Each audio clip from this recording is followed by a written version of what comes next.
Chapitre 1. Être différent. C'était le matin, et l'or d'un soleil tout neuf tremblait sur les rides d'une mer paisible. À une encablure du rivage, le bateau de pêche, relevant ses filets, invitait au petit déjeuner, et son appel transmis dans les airs attira 1000 goélands, virevoltant et se disputant les débris de poissons. Une nouvelle journée de labeur commençait ainsi. Mais, seul, loin du bateau et du rivage, Jonathan Livingston le goéland s'exerçait. À une trentaine de mètres d'altitude, il abaissait ses pattes palmées, relevait son bec et s'efforçait douloureusement d'imprimer à ses ailes une plus forte cambrure. Cette cambrure freinait son vol. Il se sentait ralentir, jusqu'à ce que sur sa tête, le vent ne fût plus qu'un léger souffle et que là-bas, sous lui, s'immobilise l'océan. Les yeux à demi fermés, retenant sa respiration, se concentrant furieusement, il s'efforçait d'incuver ses ailes un peu plus encore. Puis la perte de vitesse ébouriffait ses plumes, il décrochait et tombait. Les goélands, nous le savons tous, n'ont jamais la moindre défaillance en vol. Ils ne connaissent pas la perte de vitesse. Tomber des airs, toute sustentation enfuie, c'est pour eux la honte. C'est pour eux le déshonneur. Mais Jonathan Livingston le goéland, sans la moindre vergogne, tordant à nouveau ses ailes, les cambrait en frémissant, ralentissant pour s'effondrer, encore en perte de vitesse. Jonathan Livingston, le goéland, n'était certes pas un oiseau ordinaire.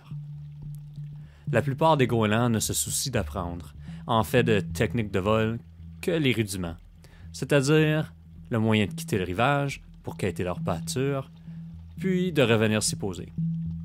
Pour la majorité des goélands, ce n'est pas voler, mais manger qui importe. Pour ce goéland-là, cependant, l'important n'était pas de manger, mais de voler.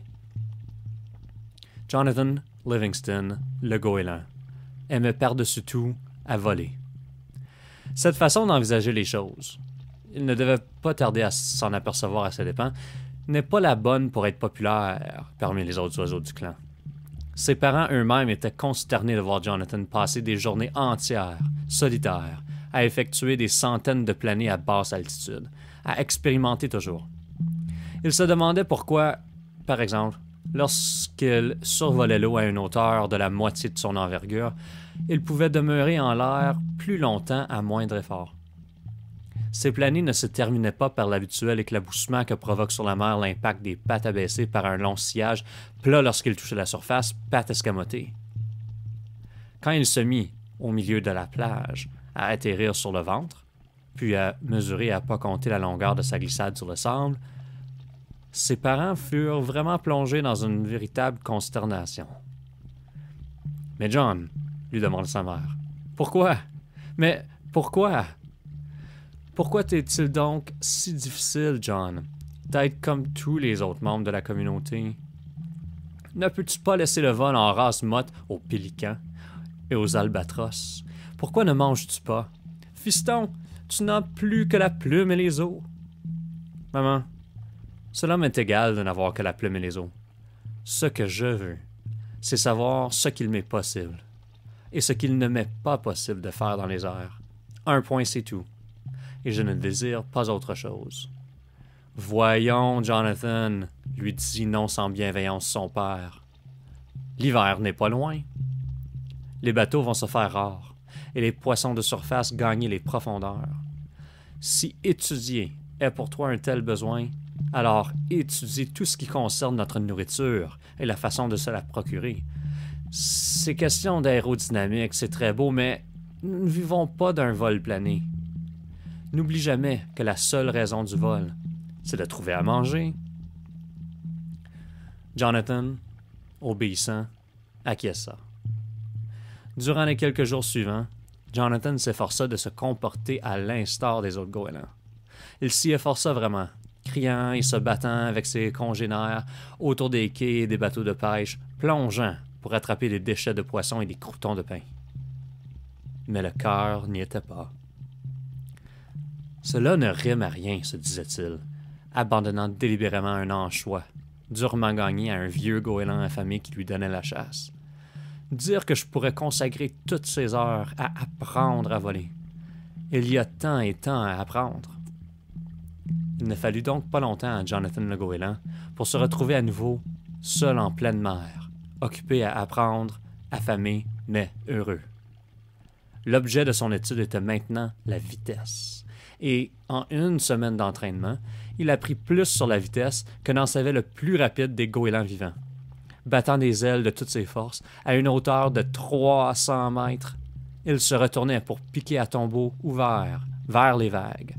Il comprit alors pourquoi les goélands s'abstiennent de s'engager dans des piquets prolongés.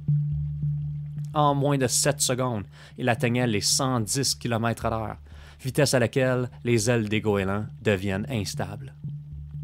Et à chaque fois la même mésaventure lui advenait. Quelque soin qu'il prit à mettre en jeu dans cet exercice toutes ses facultés, il perdait aux vitesses élevées tout contrôle sur ses mouvements. Grimper à 300 mètres, accélérer d'abord à l'horizontale, tout droit, à pleine puissance de ses muscles, puis piquer vers l'avant, aile battante, à la verticale. Alors invariablement, son aile gauche décrochait au sommet d'un battement. Il roulait brutalement vers la gauche, puis, pour retrouver son équilibre, essayait de tendre l'aile droite. Et c'était alors de ce côté que se déclenchait une vrille folle. Il ne parvenait pas à maîtriser son coup d'aile ascendant. 10 fois, il s'y essaya. Et 10 fois, à l'instant où il dépassait les 110 km/h, il perdait sa sustentation dans un éperdu désordre de plumes et allait s'abattre sur l'eau. La clé du problème, finit-il par penser en s'asséchant, doit résider dans la nécessité de garder les ailes immobiles aux grandes vitesses. C'est sans doute cela. Battre des ailes jusqu'à 90, puis les conserver immobiles. Il monta à 600 mètres. Il tenta encore une fois de s'engager sur le dos et de piquer à la verticale, bec tendu, ailes totalement déployées et raidies à partir de l'instant où il dépassait 80 km/h. Cela exigeait un terrible effort, qui fut couronné de succès. En 10 secondes, Jonathan dépassa les 135 km/h, établissant un record mondial de vitesse pour les goélands. Mais bien court fut son triomphe. À l'instant où il amorça sa ressource, quand il voulut modifier l'angle d'attaque de ses ailes, il fut victime du même incontrôlable et terrible désastre que précédemment. Mais cette fois, à 135 km/h. Cela fit sur lui l'effet de la dynamite. Jonathan le goéland s'écartela, littéralement au milieu des airs, et s'écrasa sur une mer dure comme pierre.